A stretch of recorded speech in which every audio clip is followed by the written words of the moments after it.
Yun mga par, isang mapagpalang araw po sa ating lahat. So pangatlong upload pa lamang po natin ito sa project natin sa Laktawan, ano po, dito sa aking YouTube channel, ano po. So after 3 weeks mga idol ay i-update natin ulit ito, ano. So yung pangalawang upload natin dito sa aking YouTube mga idol ay halos basal pa lang po ito. Wala pang kisame, wala pang tiles. May primer na yung pintura. May napagbatak na kami sa pintura pero wala pang na-finish noon, ano. So sa ngayon mga par, silipin natin yung accomplishment namin ulit dito, ano po. So unahin na natin dito sa loob. Yan, so naibalik ko na mga idol yung mga pintuan na tinanggal po namin noon, ano. Yan, so halos palitada pa lang ito noon yung pangalawang upload natin dito sa aking YouTube channel, ano. So sa ngayon may mga pintuan na siya. Then every room mga idol double lock po ito. So itong butas na ito mga par, dating butas na po kasi ito, kaya hindi ko na binago. So maglalagay pa ako ng deadbolt dito para every room mga idol ay may privacy, ano po. So deadbolt, and then itong doorknob po na ito, tigdalawa po lahat. Ayan, so may tiles na rin po ito. Ayan, so naging controversial itong design natin, ano, yung ginawa nating pattern. Nag-viral pa mga idol yung ginawa nating pattern o yung design ng tiles na sinunod natin dito, ano? Yan. So ito talaga naman yung pinakamagandang design na dito. Yan. Yan, nilagay ko na rin yung mga pintuan dito sa may mga CR. Then sa CR mga idol, ito CR ng room 3 po ito. Yan. Okay na po yan. Then sa kisame, may kisame na rin po kami. Yan o. So PVC po ito. Then semi-gloss po yung nilagay namin dito, makintab mga idol, sa may cove niya.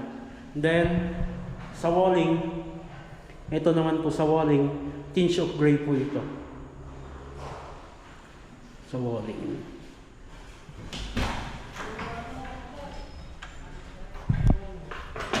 So lipat tayo dito sa pangalawang room. Ayan o. So nagpa-final na po ito yung kulay.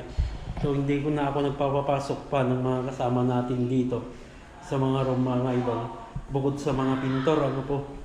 Then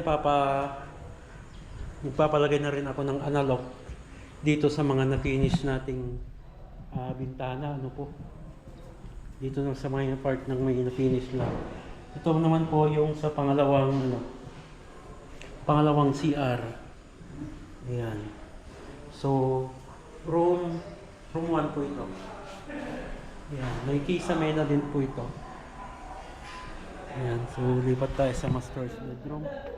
Ito po yung master's bedroom. Dito muna sa may walk-in closet, yung na-tiles, ano po. Sa part po ng bed frame, wala pa po iyan dahil may welding works pa dito sa bandaron. Bandaron lang naman. Naglalagay kami ng harang dito para hindi pumasok yung yung patak ng welding. Yan. So dito naman sa sa CR ng master.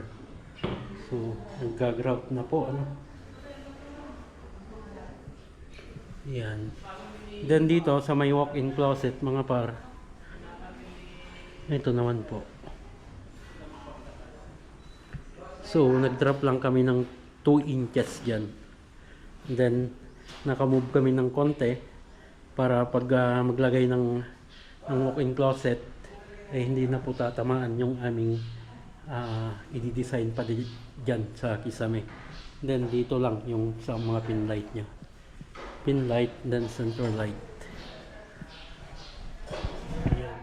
So pababa na po yung time.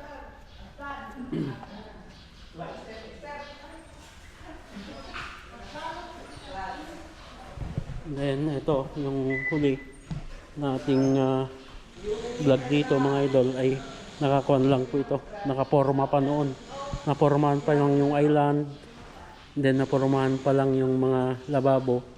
So ngayon nabuhusan na po ang mga yan.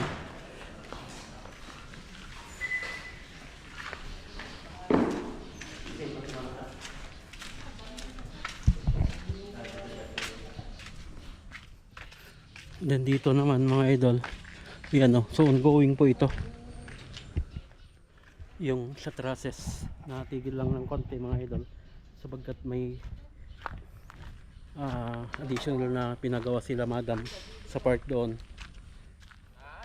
Then pinasaraduhan na rin po dito yung mga sabakod dito sa doon.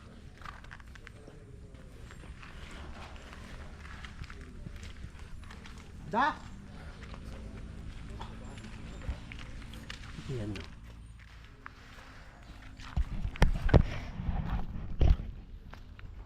Yun mga par, so yan yung update dito sa Laktawan project ano po.